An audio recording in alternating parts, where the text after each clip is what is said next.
Awesome. Thank you, Jordan. And we'll talk a little bit about Jordan incorporating solar into ADUs and what you can do and how you can use that to your benefit for yourself or your clients. Our goal on this is, for these next hour and a half, we're going to try and leave it half an hour at the end for questions, if you guys have questions.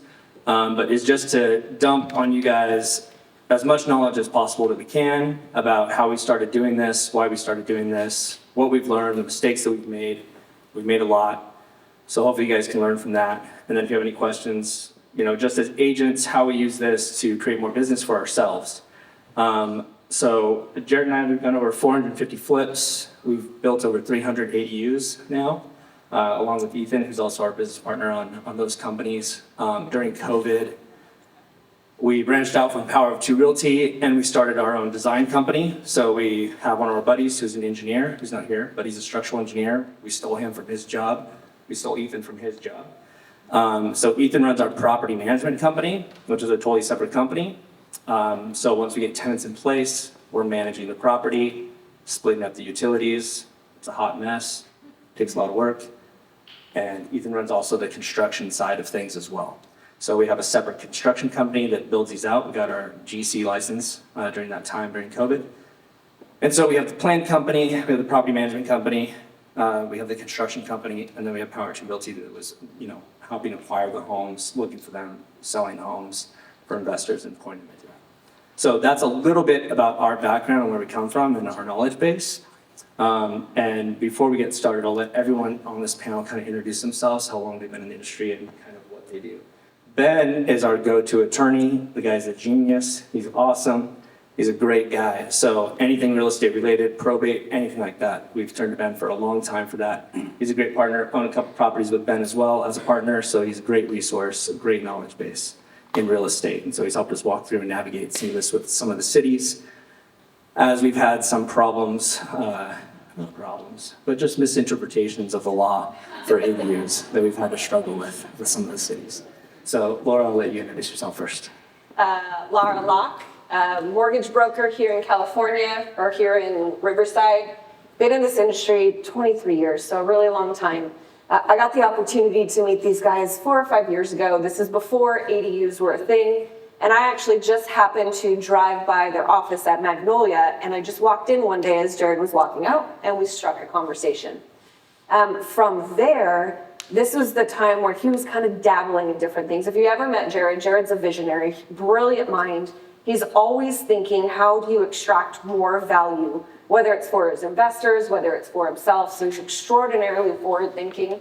And one of the things that he came up with, and he's like, hey, my dad's gonna buy a property and we're gonna do an ADU on it. Now, my interpretation of an ADU at this time was we're gonna put something up in the backyard, to where he's like, no, we're gonna take the garage, this 2-car garage, and we're gonna make it a 1-bedroom, 1-bath, and we're gonna rent it out. It's gonna be great. So he started doing that, 1 and then 2 and then 3, and then that's kind of where I came in is, how do we leverage this? How do we do more loans off of it? And so during the last 3, 4, 5 years, that's been a lot of my focus. I've always been very investor centric, but the guidelines, the state of California is extraordinarily forward thinking on ADUs, where mortgage guidelines are not. They're still archaic. And so there was no guidelines or a lack of direction. So not only in the appraisal world, but in the mortgage world. So for the last 3 or 4 years, I've had to dive in with them to be like, okay, here's a problem that we have to solve. Pick me, I can do this one. And I would help divide and conquer as the little problems come up. And I ended up getting to help be a part of a lot of the current guidelines nationally in the mortgage world that are continuing to shift and build out a lot of cool products at this point, because it's here to stay, especially on the West Coast. Jared, go ahead. Yeah, so Brian basically already told the story, but basically we are partners with all of the people that are sitting up here in some different way, shape, or form. And over the last few years, started in real estate and property management and all the different things that we've been a part of. But what we've really focused on over the last 2 years is going super deep into a niche. And then after going deep, then we started to go wide. And so what we have learned is that the people that we partner up with mean everything. So if we want to do a lot more, I can't do a lot more by myself. It has to be with people that have a vested interest, people that are competent, / way overconfident in what it is that they do, have a broad understanding of what the needs are. And so as we've been growing that out over the last few years specifically, we have deepened so many of the relationships. And so that has been a really big win for us in realizing who our people are and how to leverage those relationships to everybody's benefit. Awesome, thank you. And Ethan? Yeah, thanks, Brian. So I'm Ethan Franklin, went to University of Redlands, and then worked for a software developer for about 10 years. And 5 or 6 years ago, met Brian and Jared. I was hanging out with Jared, and someone in the room said, "What does ADU stand for?" And I said, "Accessory Dwelling Unit." And Jared looked at me and goes, "How do you know that?" I'm surprised. And it's kind of where it all started. I have a childhood friend who writes law for the state, and then talked to me about ADUs for years. Partnered with them on the property management business and the construction business. So happy to be here today to talk with you all about things we look for when buying a property and how to work with contractors and inspectors and how we build these and why it's such a unique product for tenants. All right, my name is Ben Itoganai. I'm an attorney here in Riverside. I've been practicing law for a while, 17 years or so. Real estate a little bit longer than that. I've known Jared for a really long time, and he has a tendency to dive in and then call me and say, "Hey, figure this out for me." So it's been a fun adventure in a lot of ways. We've been able to push the limits of what cities and municipalities are going to allow you to do and help them write their ordinances for how they're going to allow ADUs. Even though state law overrides, they still try to come in. Riverside's been great, but every city's a little bit different. So I'm really excited about ADUs and happy to answer any questions you have.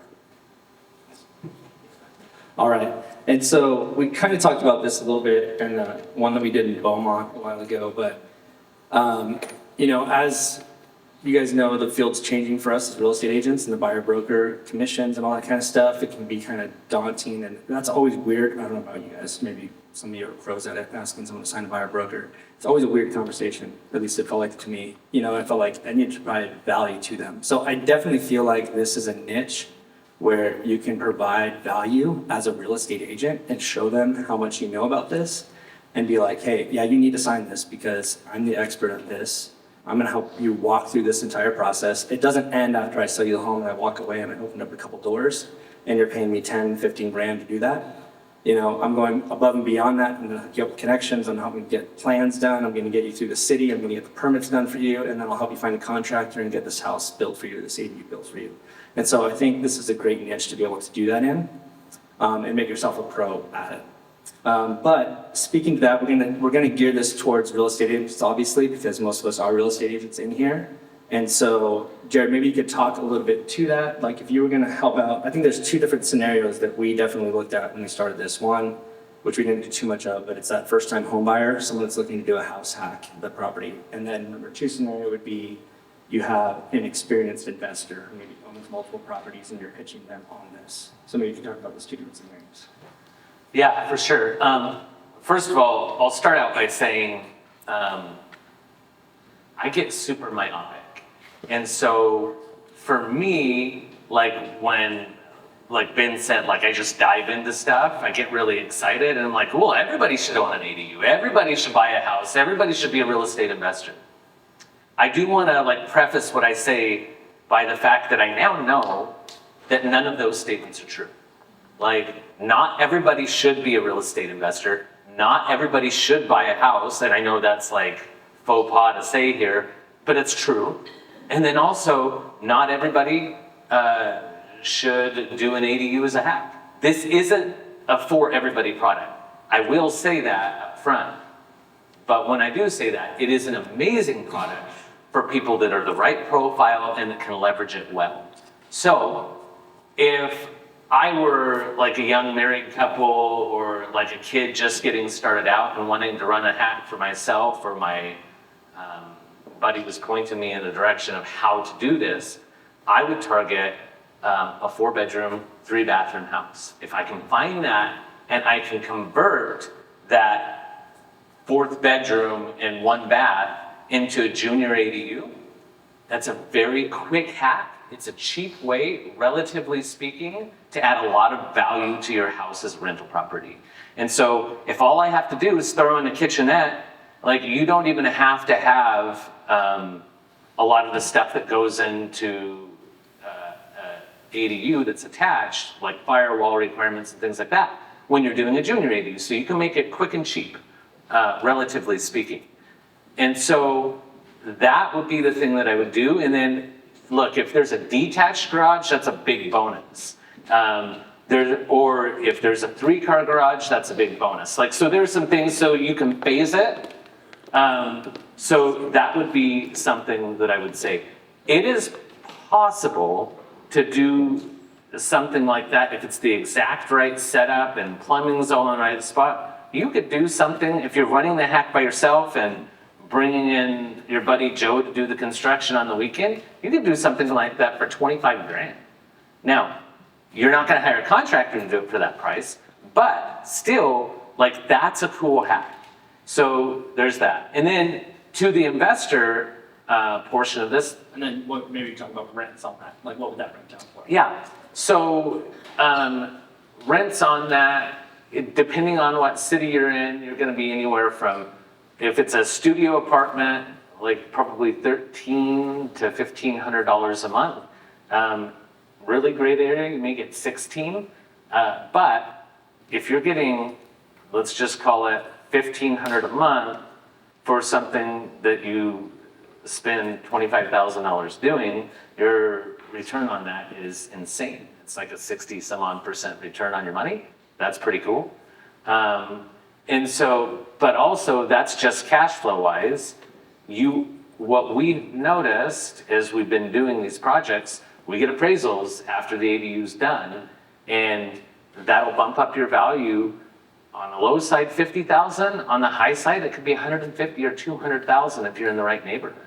And so that can be a really big leverage point for somebody to be able to get into housing market, subsidize their mortgage payment, and start into a path where maybe that can be a trailing property for them, and they move into the next one moving forward. And then an experienced investor. That's the reason why we started all this was, for ourselves, was that experienced investor. We were looking to just do more deals, right? So we could tell COVID was slowing down, it slowed things down, interest rates were bumping up, and we were like, man, we crushed during COVID, like everyone obviously in the room, I'm sure. And we were like, we need to keep this momentum going. And so because of Jared's connections with private money people and investors, I joined Jared in 2018. So he started in 2008 as a lender, and then he switched over to being an agent. He had a pool of investors that he had shipped out of state where he could hit the 1% rule, right? And so like in Las Vegas, Idaho Falls, like places like that where he was like, hey, let's go buy this fourplex out here. It's gonna hit the 1% rule. It's a great investment. And so he had connections in other states with other agents, and he was shipping everyone out. When this hit, he was like, I'm gonna bring everyone back to California. So I'm gonna create a sell out of state, get a referral fee for that, or I'm gonna sell their property here in California, and I'm gonna flip them into one of these ADU properties. And so he was creating a sell for himself and then a purchase on the other end, or 2 purchases off that property. But maybe you can speak a little bit to that. Yeah, so one of the things that I will say kind of back to my beginning statement, what we're really doing with these ADUs now, like I'm calling it micro development. Like we're developing a whole bunch of little properties across multiple cities. And so right now, I think we have 46 active construction projects going on. It's a lot of work and a lot of construction management. However, the end result adds equity and it adds cash flow. And so what I what I say now to an investor that wants to do this kind of product is completely different than what I said 3 years ago. Because 3 years ago, we knew the concept, we knew we could do it, and we had done a few. Now, we've gone through a lot of pain, for ourselves and for our investors. Like, we've had to bring a lot of them through pain to get to the end result. And so, that being said, when we profile who it is that we would work with, now we deliver the expectation of pain up front. Like, hey, this is gonna suck for a little while. Like, that may suck for a year, and maybe a year and a half, but when you're done, the end result is much better than where you are today. If you can have $750,000 invested into a property that is now worth $950,000, and also your rent roll on that property is $8,000 or $9,000 a month, that's amazing. But it's not, if I'm going out and selling that for value, like on the open market where you don't have to go through any pain, you pay the premium, right? That extra couple $100,000, few $100,000 that's in equity, you can do that. They're out there. But if you're willing to go through the pain, then we can help figure out how to get you through the process. But make no mistake that this is going to be a painful process. At the end, there will be the reward. And so my dad is one of the investors that we work with a lot. We've partnered with him and done a lot of these deals. And so he started out a few years ago doing these projects with us, and he's done 33 with us now. And he's leveraged a relatively small amount of money into these 33 projects. And so he's gone through a lot of pain with us and done that. But the win for him at the end of this, or where we're at right now, has been very massive. So as far as targeting investors, I think that it makes a lot of sense to target them. I think setting up very realistic expectations with yourself and with them of what's achievable through this process and where the win is a good thing. I was talking to an investor that we have the other day. Guy makes like $3-4 million a year. So he makes a lot of money. And we're coming to the tail end of a project that we expected to take 9 months, and we're at 14 months by the time we're done with it. Fine. He will have made about $300,000 equity on that project. Amazing. Cool deal. He doesn't care. What he cares about is the fact that he just went through pain. And so he may not be the right profile for that kind of a project, so I think that it's important just to profile who your investor is, what a win looks like for them, so that you don't end up shooting your shot at the wrong person. What we've done for ourselves over the last little bit is we created a private equity fund where we can go out and do this for them, so there is no lift, and they download a lot more reward because we just get to rinse and repeat it for them without pain. So that's a good profile for that guy. But the active involvement in this kind of micro development, investment kind of stuff probably wasn't the right profile. So that's all I will say. Yes, there's a win, but it comes with pain. And so if you have those investors, and maybe they make $300,000 or $500,000 a year, and then that $300,000 equity grab is a win for them, like they're like, oh yeah, I just doubled my income. That's your guy, or that's your girl. Like, those are the people that will be willing to go through the pain in general with you. And so just know that. Yeah, perfect. And so what we did in the beginning was a lot of times we reviewed their portfolio with them. So we pulled up all the addresses that they own, we looked through it and said, listen, you're sitting on $600,000, $400,000, $200,000 worth of equity in this property, and your rent roll is $3,000 a month, right? Off a single family home here in Riverside, on average. And so it's like, that $400,000, is making you $3,000 a month. And so we just showed them, hey, if you do 2 ADUs on a property, 3 ADUs on a property, this is what your rent roll is going to be on that property. This is how much cash it's going to take to do it. This is what that looks like. And so they love that kind of stuff. People that are really into numbers and high W-2 earners are usually those types. And it was great to sit down and just go through their portfolios. Ethan, maybe you can speak to a little bit about some of the mistakes that we made or what we look for in key features on ADU properties when we're searching for those. Yeah, Because you've had to solve those problems. So, go ahead. Yeah, we've solved those problems. That's a great question. For everybody in the room, I think three things really come to mind. The first thing is you want to make sure that you confirm that the property's on sewer. So you can build ADUs on septic. It is possible, but you have to put in a certain system that treats the water before it goes into the septic system, and those are expensive. And they take time to go through approval, and cities are not familiar with them. We are the very first ones to get approval in the city of Vesperia for one of those systems. Everybody at the city knows us when we walk in. They all like come to the counter and say, oh, wow, we're so excited about this. But it's not the way that we would recommend anyone move forward, and we don't target properties that are on septic. It's water quality law. It's really the only thing that, can get really tricky in trying to add people, right? Add the amount of people that put waste into a system could end up in water, in groundwater. So confirm that the property is on sewer. The second thing I would say is look for, check zoning very carefully. Not just what the county tax records say, but what the city zones it as. County might zone it as single family, which is what you are looking for, but the city might zone it, what in our case, what we've seen is a zone in the public space. It's a public zone. There's a hospital behind it or something like that. They rezoned a long time ago. City said that zone doesn't allow for additional residential units, only the one that was existing before they zoned it. So check for zoning very carefully. And Ethan does have his real estate license, but he doesn't practice real estate. So I'll say to you guys, as a real estate agent, like, I always looked up real estate tax. I don't know about you guys, what you guys do, but when I was there with a client, I'd look up real estate tax and I'd be like, let me see what this zone does. There's a big difference between the land use and what the zoning is with the city. And it's a mistake that we made on one of these properties. And so Jared, maybe you can speak to that and how we verify that now. Yeah, I mean, in general, what I'll do is I'll type in the city name, and so it'll be like Chino ArcGIS.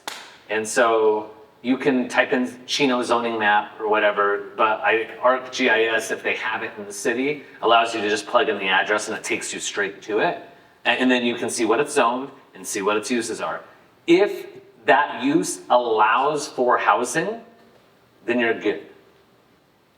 If that zoning doesn't allow for housing in any way, because this does happen where zoning laws change actual use, so it could have been single family at one time, but now its only potential use is commercial or whatnot, like, can't do it. So that's where I go ArcGIS, Google the street or the city ArcGIS or city and the zoning map, and then just go in and check that. And it's really quick. It's only screwed us one time, but out of hundreds, but it still sucks and nobody's happy about it. Yeah, at that time, I'd never even heard of public, but we couldn't touch it, we couldn't do anything. So there was a school across the street, there was a fire department right down the street, there was a big hospital, and they would not let us, we could not do anything to that building, we couldn't touch it. I mean, we could flip it, it was pretty beat up, but that was about it, that's all we could do. Ethan, what else? What else do you have for them on looking for any new property? Yeah, so sewer zoning, and then I would say also size and access. So access to the property, and if you build your units, how do even tenants approach the property? How do they walk to it? Where do they park? Think about access. So we have lots of experience looking at types of easements and the way that we can utilize them to turn them into driveways, the way we can structure a flag lot, things like that. But you want to look for, is there potential on the lot to be able to build in the future if your client plans to do so originally or in the future. So those are the Awesome. And then Ben, maybe you can talk a little bit about, because when we first started doing this, our models changed a little bit from when we first started. So when we first started, we were doing all interior conversions. So they were not owner occupied, right? And so they were, when we first did this, we were in a lot of like, oh yeah, we can do two, no problem. And then we were getting through with some of the cities, and then all of a sudden we got stopped in Riverside. And they're like, you guys need to be owner occupied in that property. And we're like, oh shit, we got to read this a little careful. So we went back and we were reading it. And we're like, oh no, it's pretty specific. But I guarantee you, if you guys Google any website for any city and they have their page on facts and questions about ADUs, they are going to say in there just the top portion of what the law reads, which is the junior ADUs need to be owner occupied, right? And so ADU, you're okay. It doesn't need to be owner occupied. You can build the ground up, you can do something in the house. A junior ADU needs to be below 500 square feet or less and in an already existing portion of the home. So garage, maybe a bonus room that was added. And speaking to that, that's a mistake that we make a lot and we still continue to do it. And it's our contractors hate us and so do the engineers. But like a sunroom, right? If they've got a patio attached that's enclosed, yes, you can convert that. Is it a pain in the ass? Yeah, it's a pain in the ass because that thing's made out of aluminum or something like that, crazy. And the windows are massive with just screens on it. So it's like you might as well just have done a ground up and not even converted that thing. So you have to re-engineer the whole thing and get that all done. But speaking to that, Ben, maybe you can talk a little bit about junior ADUs and how you helped us walk through that process and what that looks like. For sure. So a junior ADU is an attached or converted portion of an already existing structure, as Brian mentioned. And so there is a requirement that for junior ADUs, they must be owner occupied. Now there are exceptions to that, which most cities will tell you about. One of the exceptions that we've taken advantage of is land trust. So something called a land trust is exempt from the owner occupancy requirement by statute. Now, what is a land trust? The law actually doesn't really define it. It's a common law term. So we basically created a land trust based on the common law, which is it's a revocable trust, meaning that you can go in and out of the trust at will. It's kind of like a living trust, similar concept. But the purpose of the trust is solely to hold title to the property. And so when we do a land trust, we transfer title from whoever the owner of the property is to a trustee on behalf of the land trust. That can be the same owner. Usually it is the same owner. It can be a third party. It really can be anything. It could be an LLC if you want it to be really exotic, which some people do. And so we then can use that land trust structure to really do anything. So if you want to bring in a partner and you don't want that to be on title, we can do an assignment of a beneficial interest behind title. Is that not necessarily a title insured transaction, but we can deal with that. There's lots of flexibility on that land trust. So we then use that structure for a joint venture, if you want to bring on a partner on a joint venture basis. If you're looking to borrow money, we can do deed of trust through the land trust. There's really the sky's the limit on that. And so the land trust first gets us past that hurdle with the city. Once they see that, and it depends on the city. I've talked to lots of city attorneys. I can say pretty much any city in Southern California now understands the land trust exemption. I still am fighting with Northern California cities, but they're learning slowly. Yeah, so they will begrudgingly acknowledge that the law allows that exemption for a land trust for JADUs, and then you don't have to lie or have your clients lie about living in the property when that's not their intention. No one wants to be in a position where they've represented that they are the owner occupants of the property, and now a tenant is saying, hey, I can't be evicted because this isn't really a conforming structure. They've never lived in the property, right? So that's usually where it comes out. A tenant later on says, this is not conforming for whatever reason. So we want to anticipate those problems, get ahead of them. Unlike Jared, I try not to make it too painful for my clients. So when a client has a question about land trust, it's pretty basic. Give me a call. I need 5 or 6 pieces of information, confirm some information from them, and then prepare the documents, and something that we can do within a few days. So it's pretty quick. And then, in terms of once you have it, basically it gets recorded, the deed gets recorded, and then that is usually sufficient for 99% of cities in California to see that recorded deed. And I always put land trust in the name of the deed. So it's obvious that it's in a land trust. But if they require, we can also provide the actual trust documents, which is fine. Sometimes it happens.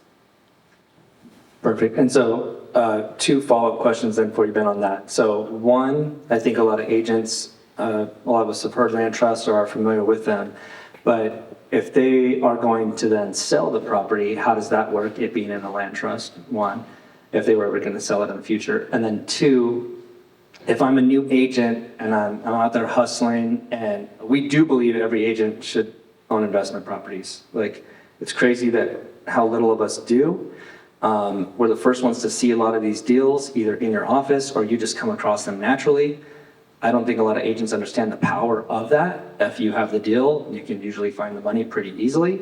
But how would you suggest that they partner with someone if they come across one of these deals and they're like, oh man, this lot's awesome. Like, I think I have an investor that would do this with me, and maybe you can own hopefully at least half of it. You know, you're running the whole project, you're doing it, your rent roll is gonna be $6,500 a month when you're done.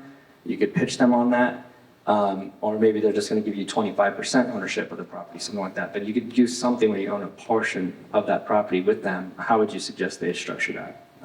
Yeah, so my recommendation for any time you do a real estate deal, you need to be listed on title to the property, or you need something in writing, right? So the statute of fraud says any real estate transaction needs to be in writing. So I talked about this assignment of beneficial interest. So if you have a partner, and let's say they are insistent that they be the trustee of the trust, that's fine. You have a whole bunch of documents that lays out in a land trust who the beneficiaries are, and you would be listed as one of the beneficiaries. Or through an assignment, you could do that as well. That's probably my recommendation for a structure on a partnership. There's lots of partnership structures that I've used over the years, but the number one rule is to document. Put it in writing. Tell your clients, I don't care that it's your mom, I don't care that it's your sister. Those are the worst transactions, by the way. It's the strangers that always get along and they honor their commitment. Something happens in a family dynamic, that always leads to litigation. And if it's not in writing, it's gonna make me a lot of money and cost your clients a lot of money. So, thank you, I guess. In terms of, transactions, so I always do a revocable land trust, which means you can dump the land trust at any time, there's no taxable event. So I have clients who call me and say, hey, we've decided that we want to sell this property in the open market. We got a lot of equity after all this construction. I say, great, talk to escrow. Escrow, they'll ask me for land trust documents to confirm that it's a revocable trust. And then usually in escrow, they want to record either a quitclaim out of the land trust, or they will go ahead and insure the transaction with the documents. What I tell clients never to do, never record something right before you do the transaction, because title will not like that, right? They'll come back and say, why do we have another unrecorded transaction? Now we have two unrecorded transactions that we have to figure out. So, tell your clients, or have your clients give me a call if I've helped them. I'll tell them probably just relax, it'll be okay. We'll have escrow handle it. We'll make sure that they want to record it, and if they don't want to record it, then I can help you prepare the documents to get it out of a land trust. The same is also true for financing, which I'm sure Laura will be chatting about here. Yep, exactly. So that was my next follow-up question. So the other snafu that we ran into in the beginning with these is, all right, you have the main house, we have a junior ADU inside the house, and we've converted the garage to the ADU, or we built it ground up in the backyard. So we have 3 units, and now a client wants to burr out of that property, right? So they're looking to, hey, I bought this, I put the money into it. Now that home in Riverside is worth 800 grand, and I bought it for 550, 600. What can I do with that now? I want to pull this money out. I want to go do another one. Or I think this is a great investment, and now I want to sell it. And we ran into pretty quickly with Laura, Fannie and Freddie. Obviously, they don't allow that. It's 180 on the property. So we were having to pull out the stove of the other unit, cap it off, show it as a bonus stream or something like that. But Laura, maybe you can talk a little bit about that and what you've come up with. Yeah, so I'll talk twofold. I'll talk about one, the value. So first of all, one of the harder things that we had to get through, at least I saw on my side, is there's no guidelines for ADUs with regards to appraisers. So appraisers follow mortgage guidelines, and then they have their own guidelines on how to appraise something. So when we originally started, it's like, we'll give you 20,000 for the ADU. It added 40,000. And so one of the first things that I had to do is, I know so many appraisers. It was picking the phone like, how do you guys do this? Like, what magic number are you coming up with this? And so after multiple conversations, I noticed my most experienced appraisers, I noticed my appraisers that started in the early 2000s were like, yeah, this is what you do. Like, you can use a 2-unit, or you could use a 3-unit, or you can give it a percentage of the main house as well. That way you can actually comp it out, because at this time there were no comparables in it. So you as an agent, when let's say you're going to sell a house for an ADU on it, the first thing you need to do is definitely look at if there are comparables in the area, because we have to have a like kind property. It's imperative for any sort of loan. If you don't, then you're gonna go to that 2-unit property, and that's how you value it. The problem still today, to this day, is there are no black and white clear-cut guidelines on how to value an ADU. It is literally the appraiser's opinion. So one of the most important things, one of the things that took me 2 years to work on, is to get a panel of appraisers that were all experienced, that just knew what they're doing. So you didn't have to go back and justify where the appraiser just wasn't comfortable. So we're still in that zone where not only mortgage guidelines, but our appraisal guidelines are still up for grabs. So that's number one, appraisal. And then number 2 is Fannie and Freddie they're the ones that do conventional, VA, FHA, all your loan products. They're the servicers of them. And they're national. But nationally, we don't need ADUs. Really, the housing problem is on the West Coast in California. So their guidelines are looking at the whole of the nation, not specifically what California needs. And so the guidelines truly state you're only allowed to have 1 ADU on the property. Now, crazy, because state law states you can have more than 1, you can have 2. So we've got everybody going out there saying, cool, California, we has 2, this is the way to cash flow, this is the way to do it. And then I get all the refinances where they're trying to pull their equity out, and I'm like, holy crap, how do I do this?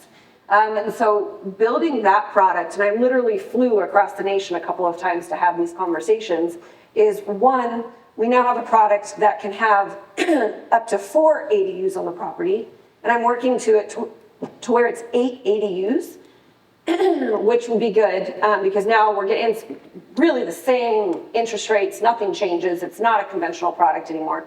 So we've covered that solution. But if you're going to sell a property, and that property has more than 1 ADU on it, it cannot be traditional financing unless you're taking measures to cap the gas line, to open walls, to call it a partition or whatnot, because the lenders, they just do not allow it from top to bottom. So that's a hurdle. And the question is, will we ever get past this? I don't know, because I've been a part of these closed door meetings, and it's not on the docket, it is not cared about at all, because again, this is just a West Coast problem, not a national problem. So just make sure that you understand that part. With regards to the numbers, I'm a numbers girl, I love numbers. As an investor in California, it used to work. It used to work to flip properties, it used to work to cash flow properties to a lesser degree. With these interest rates, it just doesn't work unless you're adding ADUs on the property. That is when you cash flow. So you're not only cash flowing, but you're also gaining that 100, 200,000 bump up in equity. So you got both going for you. So if I was an agent and I had a potential investor client, so an investor client to me is someone that has maybe 200,000 to play with, whether they pull it out of the equity of their house or they have it in the bank, 250,000, you'll correct me if I'm wrong, to where they can go in and build and actually cash flow. So it requires capital. Now, for your first-time home buyer, it is truly a family that doesn't care about construction. Josh here did a home with me recently where he did a renovation loan on it to add an ADU. Him and his wife are gonna live in that house, and they're cash flowing. They gave up a house, they still have a house, so they're rent rolling that house, and they're gonna be rent rolling this house, and they're probably gonna do it again in a couple of years. So it really makes sense, that perfect profile that you're talking about for young families, to just rinse, repeat, and then before you know it, 10 years, he's offsetting his mortgage, and he's just got that cash flow and his equity flowing. He's already created himself to be a millionaire within 20 to 40 years time of equity on it. So that's another value add for your first-time home buyer, to offset payment and to become a millionaire made by real estate. Perfect. And Laura's told us she loves 203K renovation loans. It's her favorite thing. And her goal is to do 50 of them this year. So please hit her up. No, do you want to talk a little bit about that? Anyone? Ethan? Yeah, Ethan and I will have a dialogue about that. Him and I got real close during this. Okay, so you all know 203K loans, those renovation loans, you know, to uptick the kitchen and all of that. But they allow it now, no matter the loan product, USDA, FDA, FHA, bless their souls, they allow it to add on an ADU, one ADU to a property. So the actual mortgage process is pretty clear cut. We have to have Ethan involved, working the contractor side. We have to have a third-party consultant involved, working his side. Everybody has to agree. The appraiser has to agree on the future value. It's beautiful. It works out, the maths. But then you go to closing. And the rules stipulate that you have to start construction within 30 days. But the problem is, in order to start construction, Hugh and Ethan, you have to have permits. And we cannot get money released until he's got the permit. So Ethan, we've got 6 months to do a 203K loan transaction in. How long does it take to get a permit? 4 months. Yeah. 4 to 5 months, depending on the city. And the crazy thing is, sometimes they want stamped plans at close of escrow. Yes. It's impossible. It can't be done. Cities are backlogged with ADUs. I think 75–80% of Riverside's plan check is ADUs. I mean, we're not going to be able to do that for anyone. But that always then applies pressure towards the loans, the requirement, the expiration date Yeah. on being able to build the unit, because we have to have had a HUD inspector come on site and do 4 to 5 live signs to get draws during that loan process. And you have to have the permit, like Laura said, to be able to even start that. And that all has to be done within 6 months. What's really interesting about this is I actually went to the loan servicer and I'm like, look, in our area, we cannot get a permit right away. It's going to take months. So this guy, the VP of the department, called up the city. Whoever Joe Schmo answered was like, you can get a permit in 4 weeks. So I go back to Ethan and he was like, dear God, no, you can't. So they were like, yes, we're going to close on the loan. And it's just been a consistent back and forth slog. We got to get it extended. We got to get it extended. So there's pain points there. Josh can talk to you about him because he did it. He knew and understood it going into it, but it's one of those things, the benefit, if you can get through the flipping pain, and there is pain because we got so many parties involved, the benefit is it's offsetting his market or his mortgage payment. It's cash flowing. Eventually he'll get to refinance into traditional rates, and then he's got that equity that he's building. So if you can showcase that value to your first-time home buyers, instead of them running for the hills for a $5,000 mortgage, now we're a $5,000 mortgage offsetted with a $1,500 cash flow. And so now it's a little bit more digestible for them. Now you're giving them wealth for their future. It's a whole different ballgame when you shift your mindset around it. I still don't like the loans, for the record. Yeah, moral of the story is if they can avoid it, avoid it. It's extremely difficult. There's so much that goes into it. The third-party HUD guy that has to come and verify everything, like, we've had problems with them before. We haven't done many of these. But it's definitely a pain point. So it's doable, it's out there, it is an option, but if there's any way to avoid it, I would definitely consider that. Jared, maybe you can talk a little bit about how our model has shifted. Like I said, in the beginning we were focused on, because it was cheaper for us, converting existing space, right? So a 2-car garage is 20 by 20. That's 400 square feet. We can fit in 400 square feet, we can fit a 1-bedroom apartment pretty easily. And then we're converting some other space. Jared talked to you about the hack that he was saying that he would do for first-time buyers, which is a lot of you that are here have probably seen that model. The floor plan that we really like is found in Moreno Valley a lot, but it's that 2-story, 4-bed, 3-bath that he was talking about. Where downstairs they kind of have that other primary suite downstairs. You guys know what I'm talking about? And there's that formal living room that no one ever uses or sits in. And then you have your family room, right, which is off the kitchen. So it's super easy if you guys can envision that floor plan to wall off that formal living space. That becomes a studio. And then take that downstairs bedroom, wall that off as well, and that becomes either part of the garage, and we convert the whole thing with that bedroom downstairs, and the bathroom's already there, so the plumbing's already there. And we're converting that into like a big 2-bed, 1-bath unit with the garage, or we're taking the garage completely and doing that. It's a 3-car garage to a 2-bed, 1-bath. So that was our main model that we did our first year. We were doing that all the time. But maybe you can talk a little bit about what's shifted, and then we have enough time to afterwards maybe you and Ethan can talk about the laws that you're most excited about that have come out since then. Yeah, so look, part of our metamorphosis was as we got into this, and we had done a substantial volume of this kind of product, we decided that moving forward, we could download the best value to our company and to our investors by moving towards private equity. So as we were looking at that, we started being able to look at it and say, oh, okay, so what if we just had $20 million to go out and do this? Would it be better for us to continue to do the hacks? Or does it return more to the project and to the investor if we're able to go out and do it using ground ups? And so when we ran the math, the answer, like, it was kind of crazy. We had this company come in and do this crazy spreadsheet for us that took a few months to put together. And we were able to run the scenarios on each different kind of property profile. So what we found out is that even though it's more expensive to build only ground up, we're not degrading the value of the main house by taking away garage or by taking away a portion of the house. We are reducing our rent a little bit by the fact that their backyard is going to shrink. So that's a thing. But other than that, it makes more financial sense for us to pop up 3 units in the backyard instead of doing an ADU, a junior ADU, and then 1 unit in the backyard. So that's kind of how we were able to twist our minds into a new direction. So this kind of started out as a flip hack, right? It's like, oh, cool, well, here's what can be done. And it added value. But now as we look at it from the 30,000 foot view, we're like, oh, well, by spending a little bit more money up front, by the way, we're refinancing all of that money back out when we're done. So it doesn't really matter from that perspective. But if I'm an individual investor that has a pool of 200,000 or 300,000 that I can use, it matters then.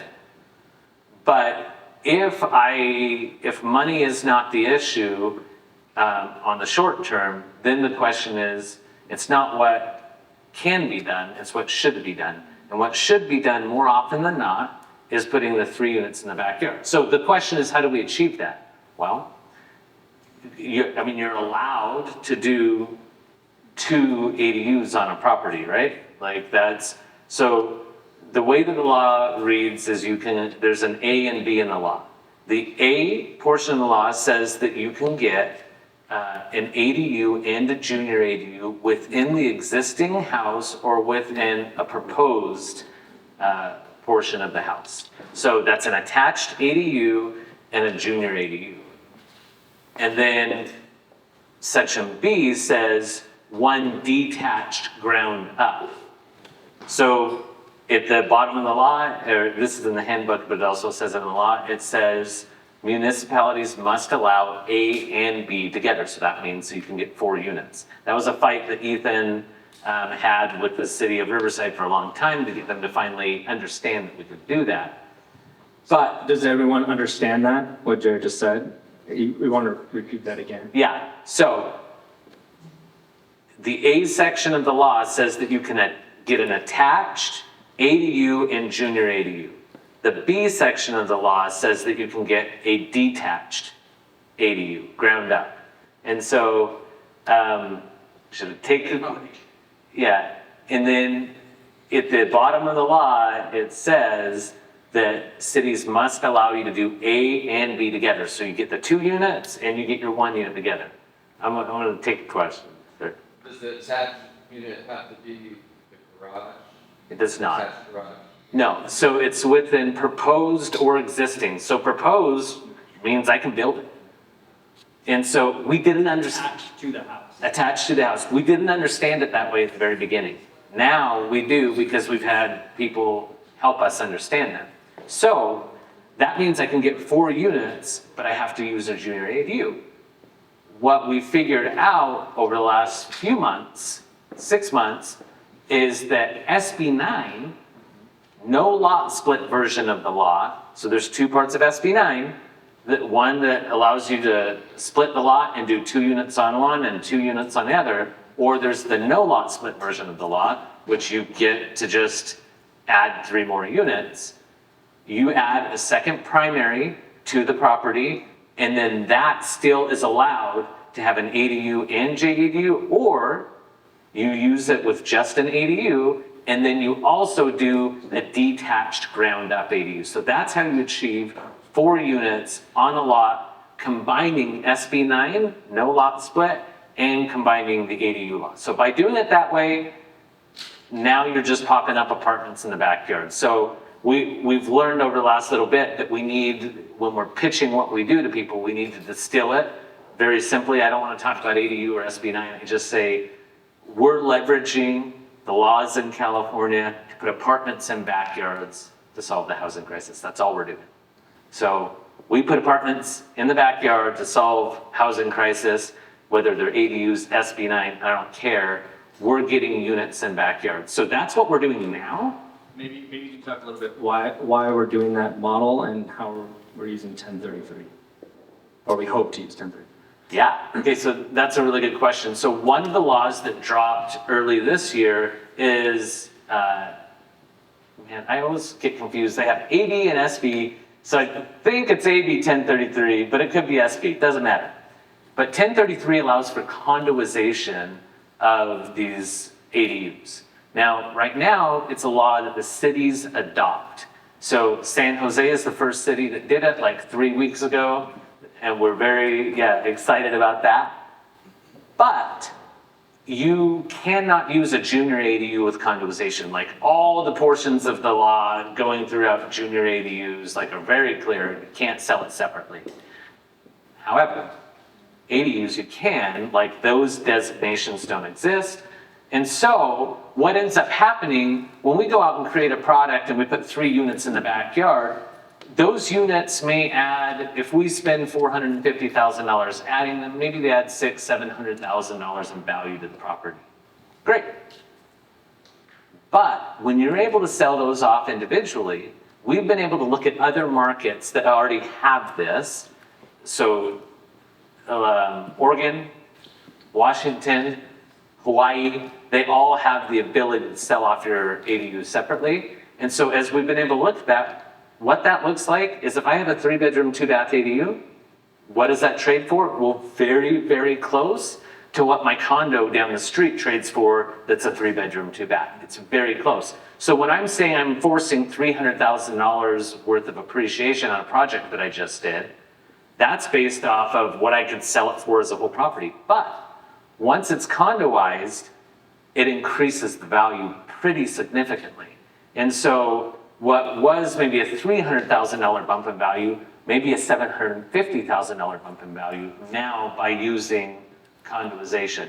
And so the way that the ADU laws have rolled over the last little while is the state comes out and says, hey, cool, you can do this, cities. And then in 2 years or 3 years, they say, no, now you have to do this.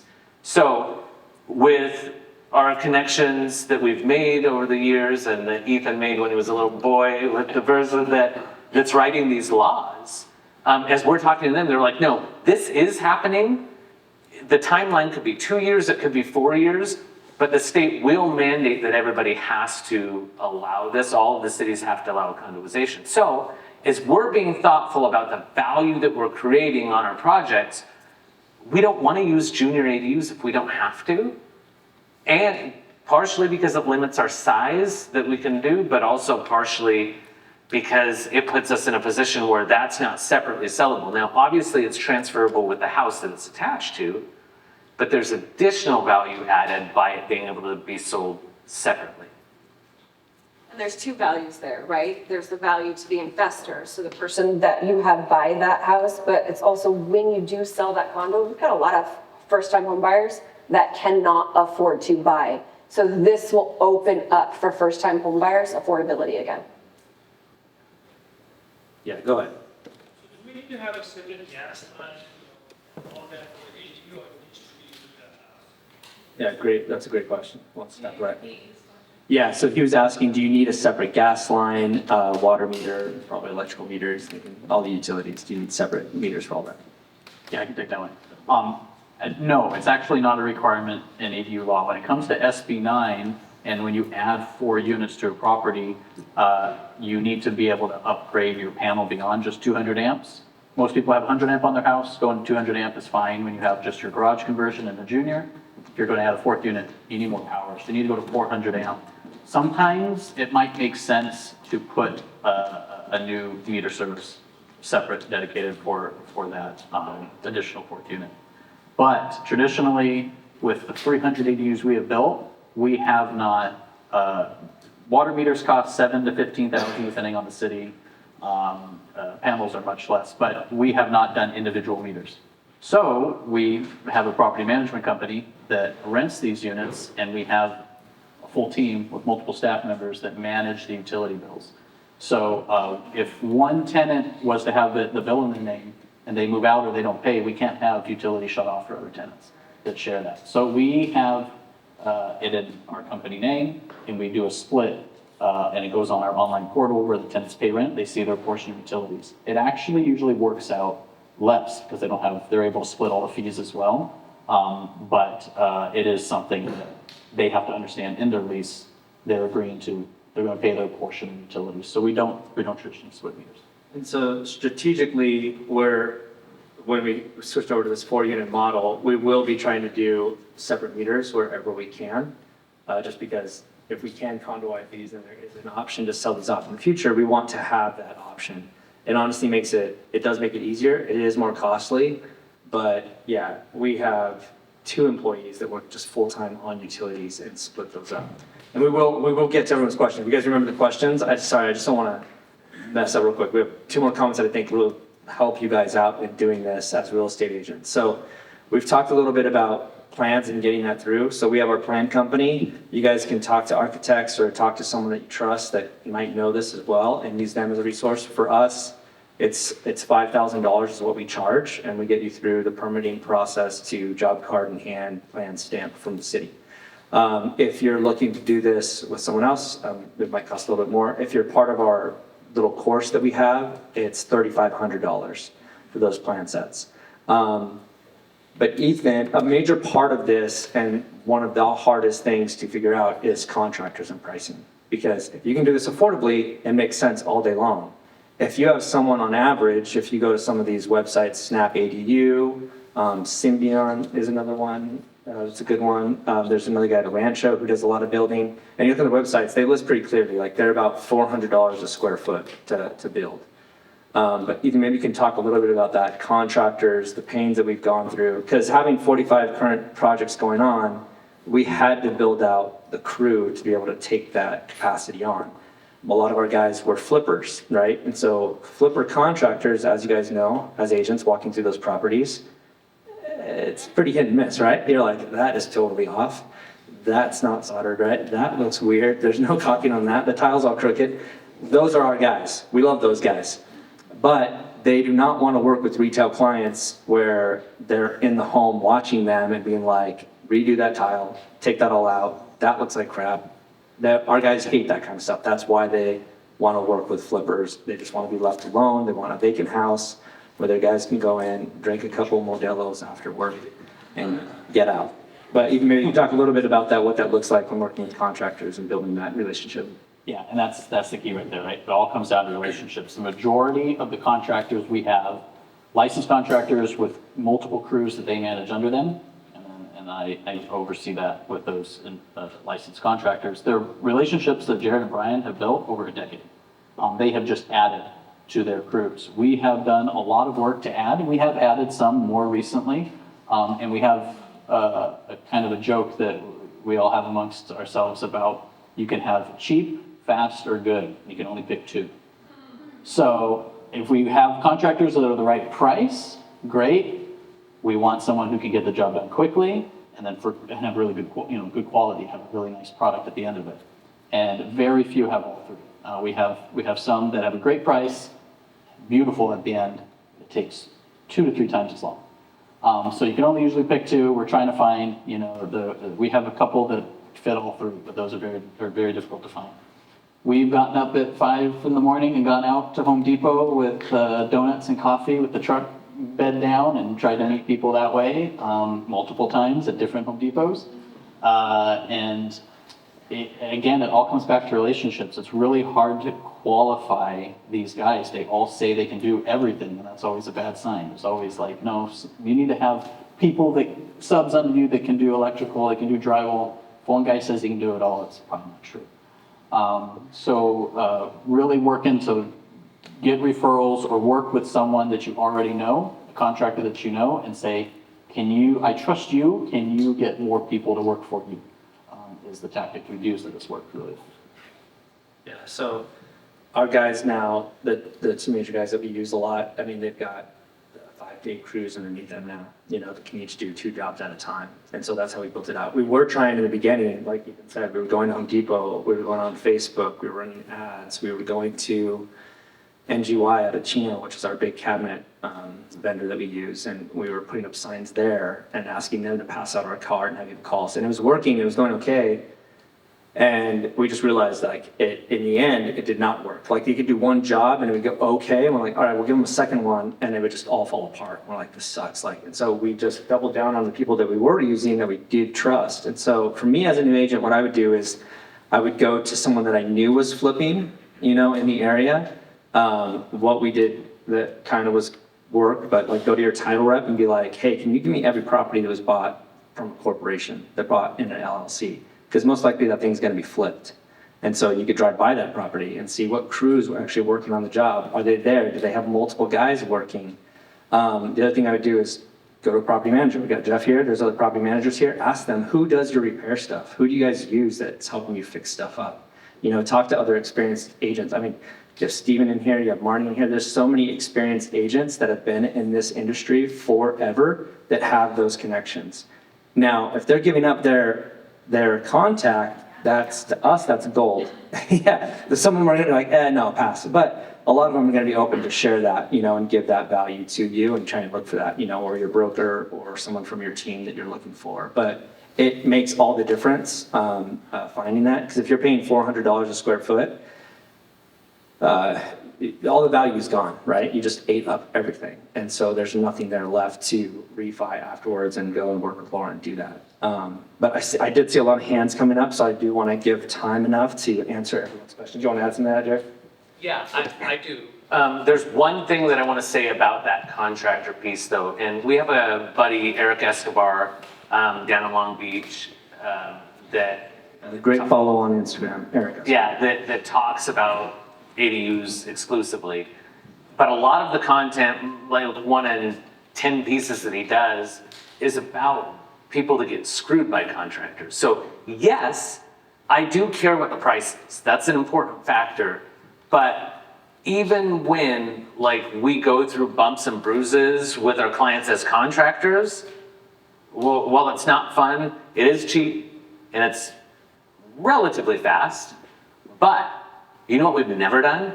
Taking your $50,000 and walked off with it. And the amount of times that happens by dealing with people that are stretched too thin, that are non-trusted individuals, you can find them on Yelp, you can find them wherever you want. I don't really care.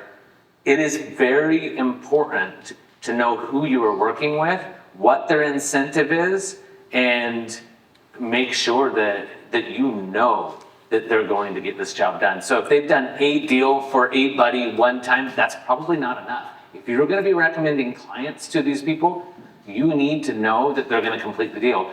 And if they are, like Brian's saying, $400 a square foot, a lot of them are that, but you're probably gonna find a lot between $275 and $325.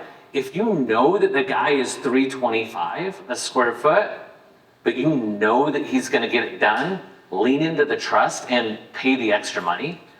It may sound like a lot. It sounds like a lot until you lose $100,000 that you can never get back. That we have seen situations where people have lost as much as $170,000 by contractors that are unscrupulous, and they just disappear. What was Chris's last name? Oh, shoot. We met this guy and he drove up in, Hutchinson? Chris, the dude. Chris Hutchinson. He's that guy, just avoid him. But he drove up in such a nice Jeep, and we're like, how we start out is okay, we're gonna give you a small job, maybe a kitchen remodel, a bathroom remodel, let's see how it goes. So we were redoing in the middle of our office. He drove in a really nice Jeep, he said he was looking for more work, he just came from Chino. We didn't even look him up. We're like, all right, cool, no problem. Give us a bid. We need to redo the office. It's just a couple walls and some paint and moving some kitchens around and stuff like that in the office. And so he gave us a really good bid. The bid looked awesome. The software was super clean, looked great. We're like, dude, this guy's on it. Like he gave it to us like that night, which is crazy rare for a contractor to be that organized and do that. So we were stoked. We're like, this kid's awesome. You know, he came in, full crew, 5 guys, and then just killed it. And we gave him, so we're like, all right, let's give him a job. Horrible. So bad, right? And so we gave him 2 jobs. That was our biggest mistake. We should not have given him 2 jobs at the same time to knock them both out. Totally screwed us over. But our thing is always, we pay as the job advances. So if we've given you 20 grand, there's $20,000 worth of work done on that property. So if they leave, we know that if their bid was 30 grand left over, we can take that 30 grand in, bring someone else in, finish the job. The bummer part was that he used our name with like a friend of a friend clients off of Dufferin, a really nice house over there. And he had taken $70,000 from that family because they knew our name. And he said that he worked with us exclusively. And he had done like maybe $10,000 worth of work. He told them he needed more money because he was ordering the cabinets, that he was ordering all the windows, that he was doing all the flooring, and he had not ordered anything. And the guy just walked up. And then when we looked him up, we realized he had lost his license. He had opened up another license underneath his wife's name, something like that. And so just do your due diligence, be careful, go slowly. If someone's asking for a big chunk up front, that's usually not a great sign. That means they are cash poor. If they drive up in a really nice truck, that's usually not our guy. We're looking for someone who's driving a little older Toyota Tacoma or something like that, or has a van. Those are the people we want and we're looking for. But yeah. An example that Eric Escobar gave that Jared was talking about is when you're doing inspections, you start with underground plumbing, then you pour your footing, and then you do framing. And right at the framing point, people think, wow, this is tall, this is big, this is happening in my yard, finally I'm excited, and they'll pay whatever the contractor requests, 70% of it or something. That's not 70 or 80%, that's like 30%. So you still have to put electrical on the framing, you still gotta put your plumbing on there, and then you still have all your insulation, drywall, and all your finishes. So that is, I think when you're trying to qualify a contractor, ask, when was your last inspected job? When did you build something with the city inspector? Because doing a flip, no one's looking at you. And city inspector there, they're making sure you actually know code. And a big thing to change with that, with flips and stuff like that now, when did that come about? In June? July. You have to list that now.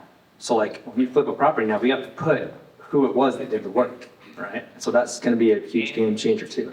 And give their phone number. And if it's sold after 18 months, you don't have to, but within 18 months, you have to. Yeah, so be careful with that, yeah. Yeah, we don't love that, but that's good. So yeah, we'll open up to questions. My question is for Laura. So once you do the 4 ADUs and they're in back, and you mentioned it might be a great opportunity for first-time home buyers, how easy is that to finance? So we haven't done the condoization part of it. That one only closed 3 weeks ago in San Jose, I believe. So it's not here yet. But in terms of financing, it's just going to be a condo financing. So as long as the due diligence is done up front with the city, it'll be fine. Follow-up question? Yes, me. Does that need CC&Rs if you turn it into? So yeah, it's going to be an HOA, so it'll have to have its own set of CCRs. The CC&Rs, they'll have to have some sort of HOA in it. They'll have to follow those sort of regulations, absolutely. Is that another revenue stream for Well, collection? Maybe, HOA? yeah, maybe. Yeah, I think it could be, like you charge $45 per unit and then have a gardener come in and make sure the property stays cleaned up or something. Well, yeah, it'll be split. Yeah, I was gonna say, we're dealing with something else right now. I'm with Stewart Title and we're dealing with the condoizations and so you guys are redrawing up the legal descriptions for these units when you guys are doing it when they're in-house. Now, for the units that are being built behind or detached, have you guys had any of the circumstances where you guys are doing lot lines and actually COCs recorded on them and then they're sold separately? So we are in the process of doing that right now on multiple projects, but the condoization portion still isn't effective in the areas that we work in. No, I know, Yeah. it's in the works. Right, but 684 is a law that came out that allows on multifamily lots to do up to 10 unit lot split. And so we are in the process on multiple of those projects. So those are separately alienable, so they're not necessarily exactly the same thing. But we have not experienced that yet. What I will say though is that when we're going through this process, it is easy to look to other states that actually do this and see how they do it and download what it is that they do. There's a guy named Thatch Nguyen up in Washington that does a ton of this kind of stuff.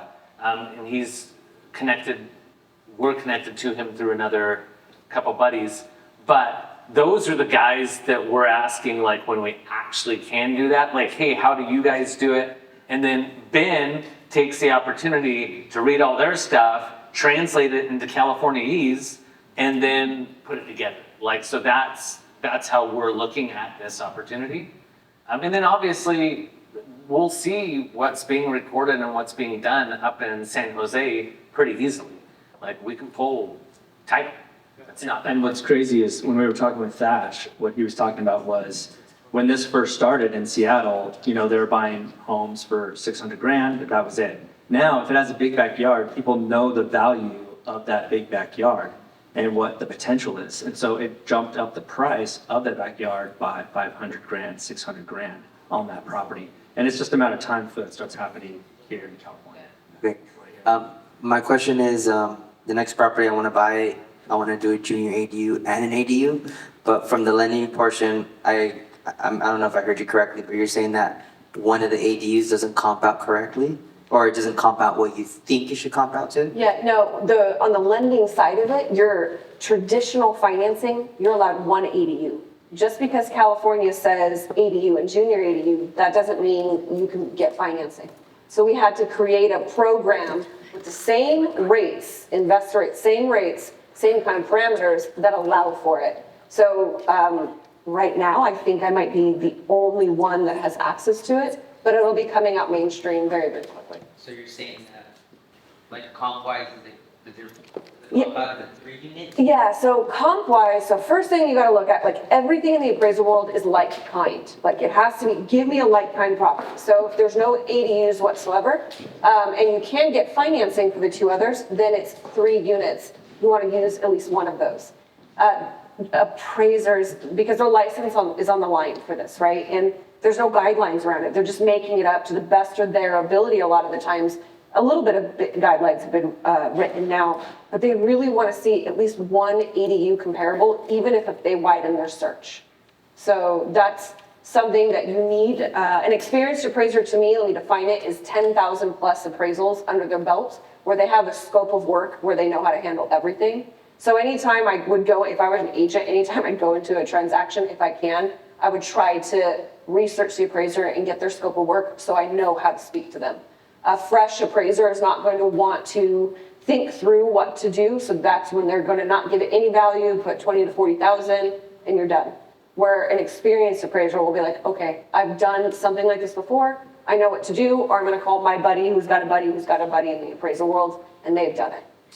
One thing that I want to say to that, though, is that ADUs have been done in major metropolitan areas in California for a while. So LA has been doing ADUs for a long time.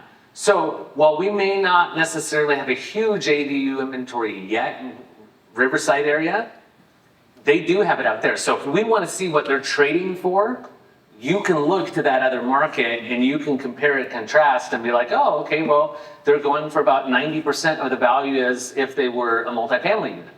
So like that's how the smart, experienced appraisers are figuring this out. And then they're using comps and adjusting that way within their appraisal. And so in some circumstances, the units that we put up will actually technically be more valuable than what a multifamily unit would be because of the rents we're able to get for it, because of the thoughtful way that was constructed or whatnot. And so there is an answer to the math problem. The question is how much research is that appraiser willing to do to get to the answer? And the really good ones that really care about what product they're delivering as that appraisal to their client, they'll do the research and they can substantiate the value. without issues, because once you do an appraisal, just because you have an appraisal, that doesn't mean you're done yet. That appraisal has to go through the underwriting appraisal team. They have to review it. And sometimes they'll come back big, long chunks of, I need you to do this, I have questions about this, I have questions about that. As long as the appraiser's solid in it, your appraisers will be more expensive because of it, probably by a couple $100s, but it's worth their value for sure. Yeah. You said, oh, Go ahead, oh, go ahead, yeah. you noted that you either get 2 out of 3, good, fast, or cheap. What do you define good, fast, and cheap? Like what's fast, what's good, what's cheap? Yeah. So for fast, I want to try to get an ADU that can be built in definitely less than 12 weeks. It depends on the city and the inspection schedule. It might not be the contractor's fault if it goes kind of to the end of that. But 10 weeks, you know, not 6 months. So somebody that can build in that time frame and get it done is what we're looking for when we're looking for time frame. On good quality, that's if you were to be a tenant and you walked in and you want to rent the place, making sure that it looks like a brand new unit. You know, the drywall's all level, texture's good, paint looks good, tiles straight, counters are level, just like all those types of things. Hardware matches. Yeah, not silver and gold and different things all over the place. Yeah, just have a good level of finishing. You know, it might be still a vinyl kit in the shower, you know, we might be a rental grade, maybe not if there's your own personal home and you're gonna be there, not that level, but definitely not some stuff we've bought and seen. And then on price, yeah, it can't be, we talked about what the square footage pricing we hear out there, it can't be, it's all relationship based, and for a contractor, they wanna know that they're gonna have a job at the end of that project. And a lot of contractors we know, they only have 3 to 5 months planned out, but our contractors know they have work with us for the next 3, 4, 5 years. So they can give us discount bulk pricing because they know they like working with us, they know the outcome, they know the faster they go, the more money they make. As soon as they end a job, they can start a new one. They're gonna make more than the guy that only gets 2 or 3 jobs a year from different people. So as long as they understand bulk pricing, they understand who they're working with, we can usually. And our retail price, is someone coming in off the street, is gonna be $200 to $250 a square foot is what we're gonna charge for that product. For ground up or? Ground up. What about if it's conversion of like a Probably garage? around the same thing. Okay, so not more or less if it's a conversion versus? No, yeah. And so that just depends, like, now if it's a sunroom and we have to re-engineer the whole thing, it's like building ground up. I mean, we have to tear the whole thing down, you have to do footings. Those sunrooms and those patio rooms in the back of people's houses, they don't have footings. They'll have the slab board, you know, which might have been 3 inches, but we've got to go and tear that all up anyways and do the whole thing and reframe it all, attach to the house properly. Because a lot of times they attach to the eaves, they weren't attached to the house properly. So our engineer is going to have to draw that all up anyways. Yeah, so to that comment on price per square foot, unless you're building the same exact thing every time, can be a really horrible metric.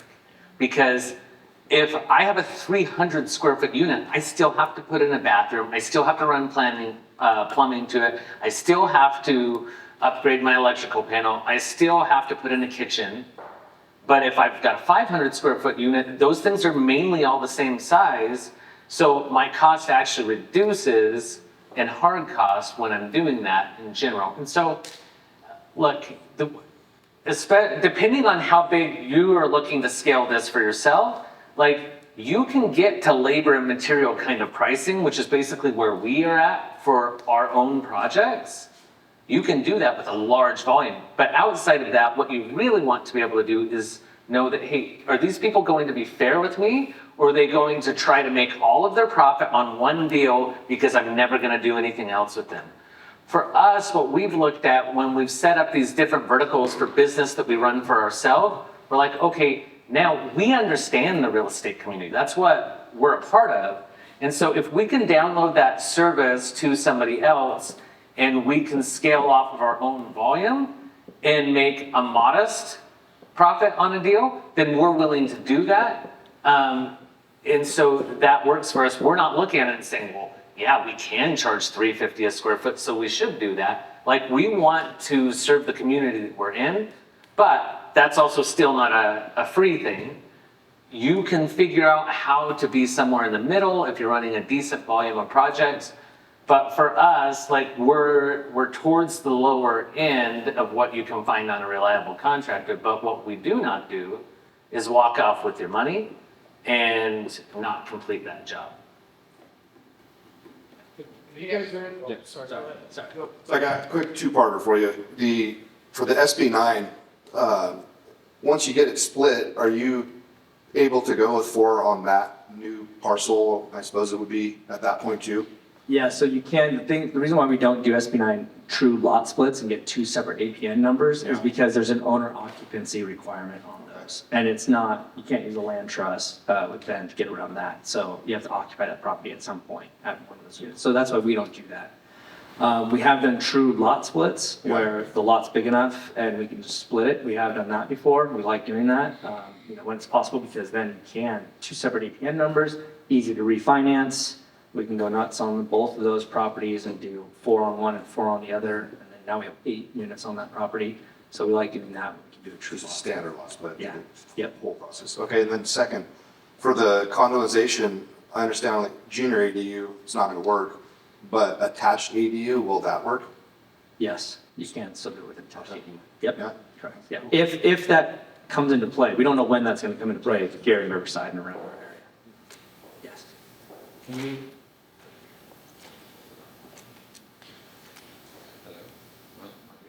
By the way, if you want that in Riverside, if you want condoization here, contact your city council person and let them know that you're raising your hand, that you think that they should do that. Because they listen to what you have to say. But that's the only way we're gonna get it before the state mandates it. On the junior ADU and ADU, when you're just taking in for the, like, say your front house and converting, can you define both of those a little bit better? Because even though I've read the laws and actually done a couple of them, it's still confusing to me. And then 2, if you were gonna do one or the other, which one's easier to get through cities quicker? And I know there's something about the door being there and not being there. Do you ever go back in afterwards and close that up for the privacy? Yeah. You want to take it? I'll let Ethan take that. Sure. Yeah, about the door, are you referring to the junior ADU access to the main house? Yeah. Some cities try to enforce that. It's super, super clear in the law. It's either or. You don't have to do that. You can make it a completely separate unit with an access from, actually it has to have an access from the outside. And only if it's a shared bathroom inside, only if it doesn't have a bathroom by itself, you create a door into the main house so it has access to a bathroom. But if you're putting a bathroom in your junior, you do not need to create a door into the main home. It can be completely separate. And when we rent to tenants that don't quite understand what an ADU is yet, until they go see it, their questions over the phone are, am I sharing space with someone? Do I have to walk through a house to get somewhere? Is this a room rental? None of that. It's a completely separate unit. Once they see it, they're like, oh wow, this is amazing. So, Yeah, I had that problem with the city, they went back and forth on. no, yeah. What city? Plan one. Okay. Yeah, so HCD is a great resource for everyone in this room. Their handbook is amazing. It's pretty clear in the handbook, HCD. And if you need help, there's a place on there as well to email them and ask them for help and say like, hey, this is what my city told me. I'm pretty sure they're wrong. Can you help chime in? Give them the city planner's name, give them what address you're working on, and let them handle it. As soon as that city gets a letter from them, 99% of the time, they'll call you back and be like, all right, we made a mistake, you're good to go. Because I've never heard of this, I'm assuming this is like out of Seattle, Sacramento or something. Yes, correct. Yep, it's a housing California They have department. an office in Riverside. Yeah, the office in Riverside does not deal with ADUs though. So the ADU team is based out of Sacramento. But one of the parts of the questions that you asked though too is speed. Junior ADU, we do tend to see come through faster because there's less requirements on it. And so we're usually getting less corrections on our junior ADUs, and oftentimes they're approved 2 to 4 weeks faster. Junior ADUs are within existing livable square footage of the home. So that's already permitted square footage, and it's smaller. Like a garage conversion is you're turning it into livable square footage. You sometimes just more corrections than Jared said. Yeah, and it's 500 square feet or less for the junior. It can't be larger than that. Yeah. you guys know your projects always being reassessed? After, do the cities trigger? Yes. Always? It's a good question. I will tell you what we're seeing the reassessment as. It's $20,000 to $30,000 in Riverside and San Bernardino counties per unit, which is a gift. Like, that's lovely. So it's not even the value of what the Nah. board is putting on the property. That was gonna be my next question. Now, I think once condoization starts to happen and they're able to put like a real value on it, I think the assessor's gonna grab what they can. Well, they're on the hunt right now too. He's dealing with one where they have an ADU in the back, but it never was permitted or anything, and these guys got a knock on the door and supplemental tax. They've got all the MLS. Yeah, cool. So there is ADU law that protects those people and helping them get that unit permitted. It creates amnesty for them. And so if they have a problem they can't solve, give us a call and we'll help you figure it out. Laura? At what point in the process are you putting the property in a land trust? Is that post permits? Is it post construction if the property's already been acquired? Usually it's pretty early, because most cities won't issue permits until you meet that owner occupancy requirement. So if you're submitting, usually I tell clients, if you are anticipating plans are gonna be submitted, get that squared away so that you don't create another hurdle to issuance of permits. What's the cost of a land trust to put together?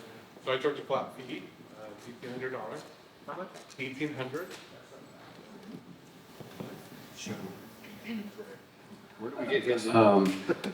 Yeah, just a couple questions. One for Laura.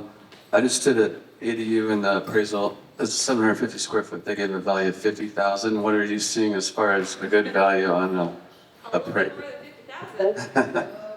Depending on the area, it could range about 100,000, 120.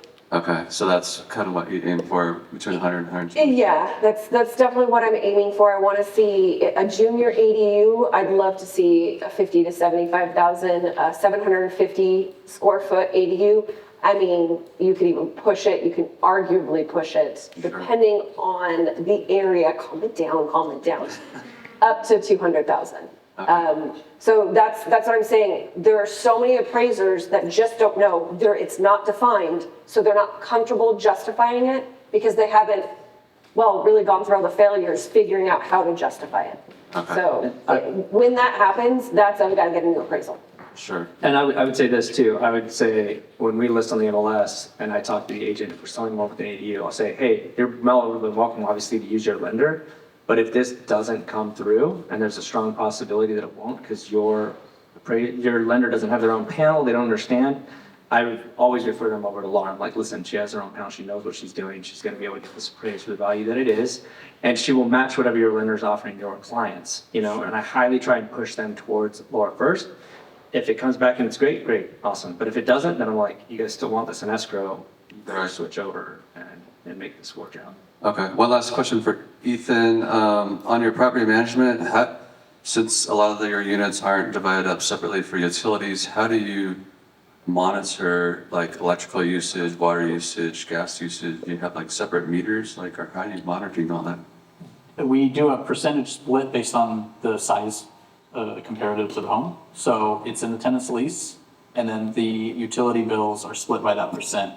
So if, during the summer when the power usage goes up, the bills will go up and down with that equally across based on a percentage split. A lot of times it'll be, depending on the size of the units, maybe 25, in the main house is like 50% as an example, but it can be sometimes a little different. So are you giving the tenants a copy of the bill every month saying, hey, this is the electric bill this month, and this is how much you have to pay? Utilities for them, and I was an observer on the outside, utilities for them was a huge pain point that no one knew that it was gonna be a pain point. It wasn't a traditional pain point, but it's one of those that had to be thought through, talked through, money put up, so it was a big one. But also, because you're in the triplex millionaire community, in the app, we actually have a copy of the verbiage that we use in our lease to split up the utilities, so you can just go in and see that.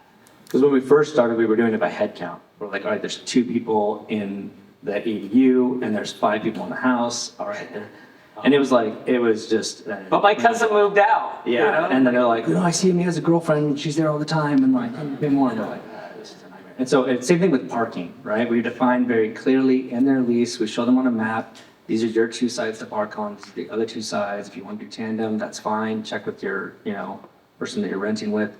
And then we try and look for properties that have a street parking. Right now, we're lucky in Riverside, it's pretty easy to find parking in a lot of our areas. You go to Long Beach, we're going to turn into Long Beach soon. We just are, and so it's gonna get more difficult. When we can do a curb cut with the city and we can add parking, we do a curb cut. And we add it, it's not that much money. We like doing that. We like adding as much parking in the front as we can. So if the zoning is an R2, how many total units you can have, including JADU, ADUs, everything? That's my favorite question. All right. So first of all, what you can do versus what you should do are not always the same thing. So what you can do with multifamily zoning now is you can do a 10-unit development. So you can take whatever your density is, go create your density. So if you're allowed 4 units, you do your 4 units, and then you can do a lot split and add up to 10 units on that. So you can do 1 lot split, 10 lot split, doesn't matter. That's a minimum. This is as of July 1st. It's just, Yeah, so it just started. We have 7 of these going on right now.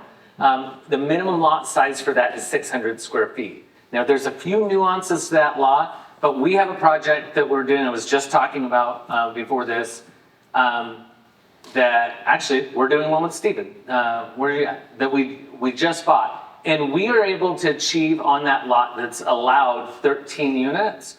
On that lot, we're able to achieve 31 units by combining the ADU laws and just the normal density, and then adding the 10-unit development. So that's just under an acre lot. And so the way that we're doing that project is we're phasing it so that after we've done our allowable legal units using our units, our ADUs, then we do SB 684, and we do our 10 additional unit development. And so R2 depends on the size of your lot. R2 does not necessarily mean only 2 units can go on that lot. You can have R2 and be able to put 7 units on it based off the lot size.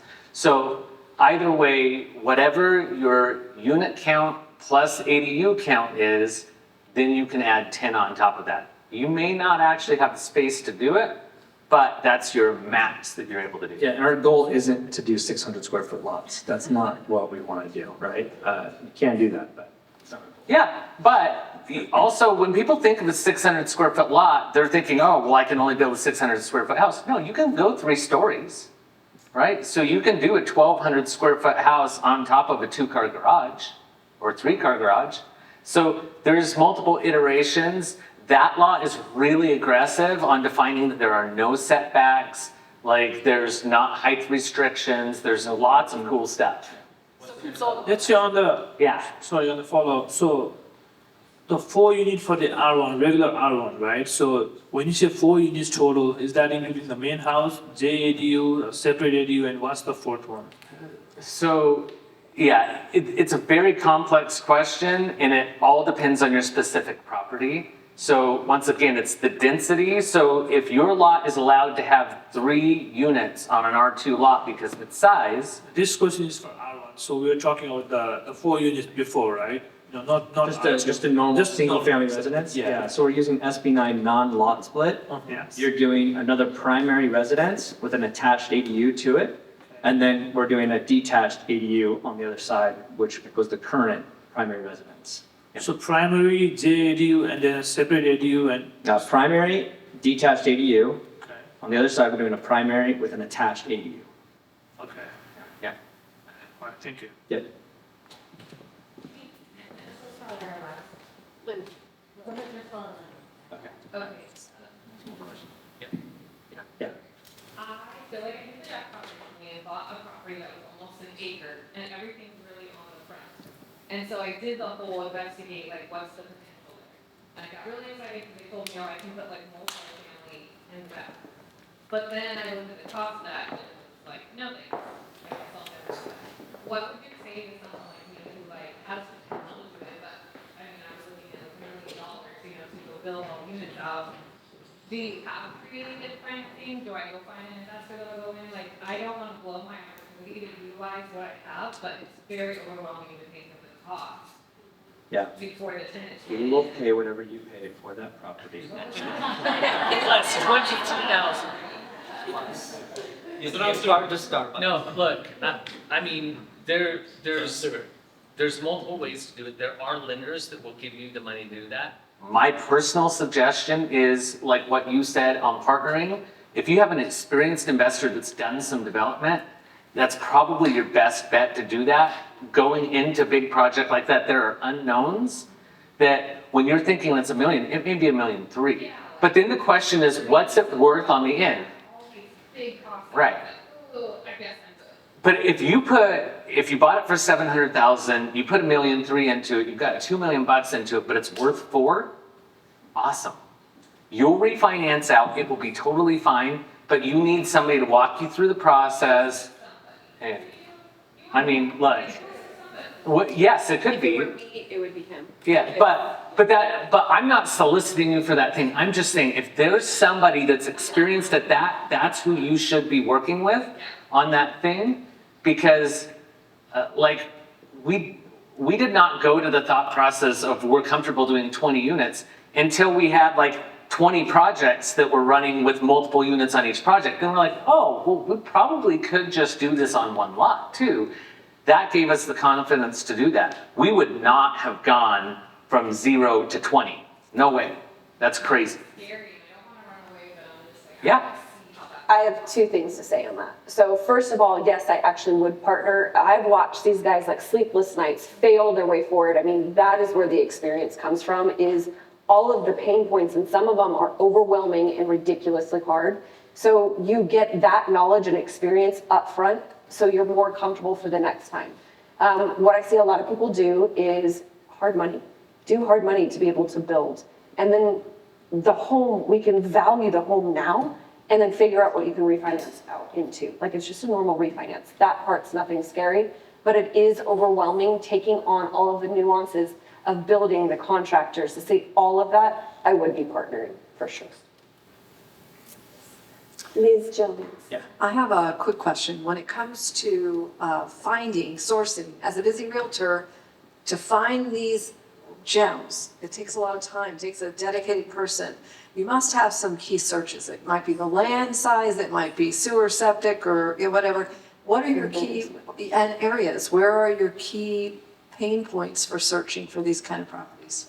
Yeah, when we first started, we had a pretty defined buy box of what we wanted, and so that for me was a little different from Jared, but it was basically, we were looking for a 1,700 square foot house that had a decent lot size, the parking looked okay, and we were looking for something where there was that formal living space, and then it had the family room, or maybe they added a bonus room onto the house, like in the 80s or 90s here in Riverside, and they kind of blew out, and so they have a nice big living room in the back that you could tell, like if you just walled that off, it just looks like a normal 3-bed, 2-bath, 1,200 square foot home here.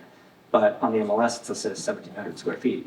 We were looking for things like that. Now, our profile has totally changed. And so because we're doing a lot of ground up work and we're using this SP9 on lot split and things like that, we can almost buy anything and make it work as long as the lot size is big enough. And so what's really just about the lot size that we're looking for. But yeah, if I was gonna convert existing space, I would still be looking for 1,700 square feet or bigger. We love 3-car garage because that allows you to do a 2-bed, 1-bath instead of just a 1-bed, 1-bath. And so we're looking for 3-car garages. That's mainly found in Moreno Valley, honestly. And we're trying to keep it underneath 600 if we can, closer to 500, honestly. And so a lot of our stuff is bought for our investors ourselves through wholesalers off market. We're buying something that's totally beat up, that's thrashed, where we need to throw 40 grand into the house. But we bought it for 425, we bought it for 375, some of these properties. And we're able to throw in 40, 50 grand in the home. We'll do that all day long. Yeah. Yeah, go ahead. So what's the lot size? Lot size, I mean, I would love 7,000 square feet or bigger, 8,000 square feet or bigger, if we could, but. Do you still do a junior ADU if it has an HOA? Like, Yes. Yeah. Yeah, you can. So HOAs can't stop this from happening. You can still do that. Even if, like, they say, well, there's no parking because you're taking the garage. Yeah, it doesn't matter. They can't stop it. Black and white, it says. Like, and I have it, he sent it to me, circled it in red, it literally says that they will be prosecuted to the fullest extent if they don't allow you as a homeowner to build an ADU. No, what they can do is architectural requirements, you know, so they can be like, no, you're gonna leave the garage door, or hey, we want it painted this way, you need to match the stucco. I mean, you can't go do probably a modern, Right. crazy development in the backyard, you know, when everything else is like traditional colonial style homes in that HOA. So you'll probably still have to go through the architectural committee of that HOA to get that done. The only HOA that we've done was Jeff's HOA, and so he just made it happen. It was super simple. Yeah, just find Jeff's properties and you can do it all day long. Does that? Yes. Jared, what was the name of that bill we just passed in July, and we can do the multi-unit SB 684. SB what? 684. Yeah. Casita Coalition and YIMBY have some pretty great information on it. Yeah, Casita Coalition is a great resource, and then YIMBY, it stands for Yes in My Backyard. So, But if you watch previous calls that we've been on, we talk about it a lot. So we love it. What calls do we need? Oh, sorry. So he just joined the community that we created for this ADU stuff. It's called Triplex Millionaire, where we help people to learn how to develop this. Because like we can take these questions, we could do 4 more hours of this and we won't answer a third of the questions that need to be asked. And so we figured out that by doing it that way, we were able to add more value to people. And so we have calls every week. We record those. We have a course that's a few hours long where people can go through and see the hacks. And then we just help and answer questions and collaborate. Laura's on there, she's on calls, Ben's been on a couple calls before with us and stuff, so, in the end, so. Yes, yeah. Does that HOA kind of rule or whatever with the junior ADUs, that stands true with the detached as well? Yes. So it's state pressure, it's just you gotta allow. Yes. Yep. That's it. Sheila put together, Sheila put together a landing page. Oh, I made it. Okay. Sorry. We're gonna email you a landing page with everyone's contact info that's up here, so you guys can have that, and